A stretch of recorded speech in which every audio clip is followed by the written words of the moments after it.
Greetings builders! Crucible presented us with awesome builds, and this video highlights 3 of my favorites that you should be playing during this amazing league. If you decide to try any of those, you can find the links for the PoE and complete guide in the video description. Let's start with this classic build that got nerfed a few patches ago but came back stronger than ever on Crucible. I'm talking about the Mage Skeleton's Necromancer with the Witch class. On this build we use the unique dual Dead Reckoning to transform our regular skeletons into mage ones. They fire elemental projectiles at a huge range and deal tons of damage. To list the pros of this build, I would start with the fact that this is a minion build that is very safe to play. You stay behind your minions and they kill everything for you from a big distance. This build also has a great clear speed, boss damage, and it's easy to put together. Now to list the cons, I will start saying that mage skeletons don't move. They feel more like a totem build. For that reason, you need to keep resummoning them while clearing maps. Another issue is that the anomalous faster projectiles make a big difference in your boss damage, and I recommend getting one of those for pinnacle bosses and guardians. As for budget, this build is not expensive at all. You can get it destroying early endgame maps with only around 80 chaos. To comfortable advance to yellow maps, I recommend investing around 150 chaos, and for easily completing your Atlas, I recommend investing around 4 divines, but you can totally do it with less. Don't forget that on PoEbuilds.net you can find a list with all the equipment that you need to buy for this build, with direct links for examples being sold from other players.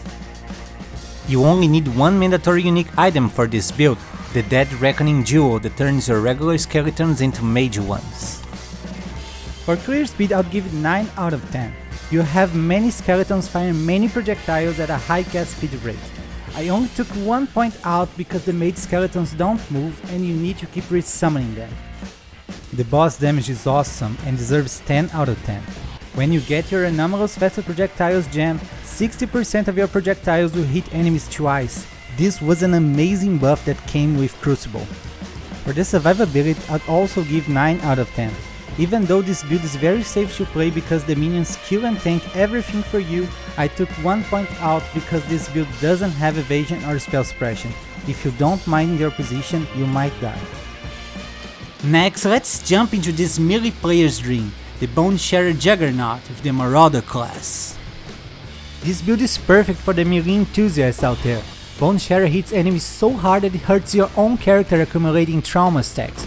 For each trauma you're going to deal and take more damage. That's why it's important to gather both attack speed and armor to stack many traumas and sustain their damage.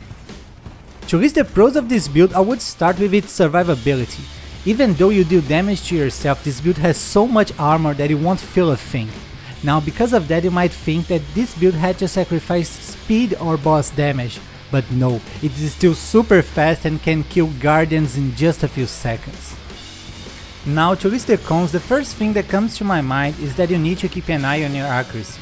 This is because we use the Keystone Precise technique that grants 40% more damage if your accuracy is bigger than your life. As for budget, this build is cheap.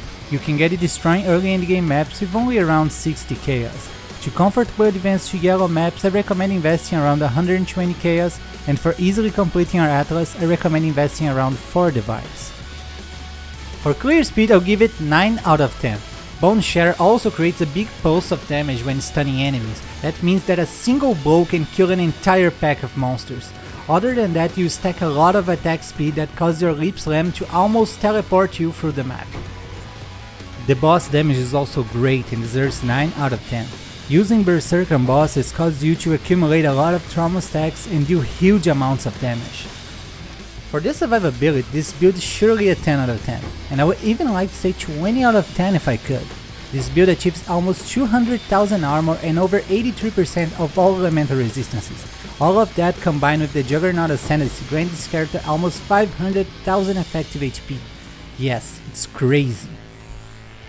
Finally, to end this video on a high note, let's take a look at how much they buffed archer builds, and for that we're going to watch this Val Lightning Arrow Deadeye with the Ranger class. With all those returning projectile shenanigans that Crucible brought, we now live in the time of archers. With very little investment that pretty much doubled most of attack projectile damage. Now Lightning Arrow got even more with its Val version that is awesome to kill bosses. To list the pros of this build, I'm not sure if I would start with its clear speed or boss damage, because both are out of this world. This build is also not complicated to put together, it's definitely the perfect mid-league build to be playing right now. Now to list the cons, I will start with its cost. Because of Lionel's fall, this build is quite expensive right now, but I'm sure that in a few more weeks the prices will drop. About the budget, as I just mentioned, is an expensive build right now. You need around 5 Divine Orbs to put it together. You only need 2 mandatory unique items for this build. The first is of course the Lionel's Fall Jewel that grants many useful nodes in our passive tree. Next, we also need a Yoke of Suffering Amulet that causes all of our elemental damage to shock. This way our enemies take a lot more damage. For clear speed, I'd give it 10 out of 10. You fire many projectiles with high attack speed and those projectiles return to you, pierce enemies and bounce off walls. You even have your Mirage Archer to fire more projectiles, no one can survive that. The boss damage is also amazing and deserves 10 out of 10. Using 2 Val Lightning Arrows plus your ballistas on bosses will kill them so fast that you won't believe it. For the survivability, I'll give this build 9 out of 10. You have armor evasion and spell suppression that grants almost 50,000 effective HP, but the main reason why this build is safe is because you can kill everything from a huge distance, you just need to mind your position. And that's it guys, did any of those builds get your interest? Please take a second to tell me in the comments and leave a thumbs up to support the channel. I wish you guys an amazing day and don't forget to keep building.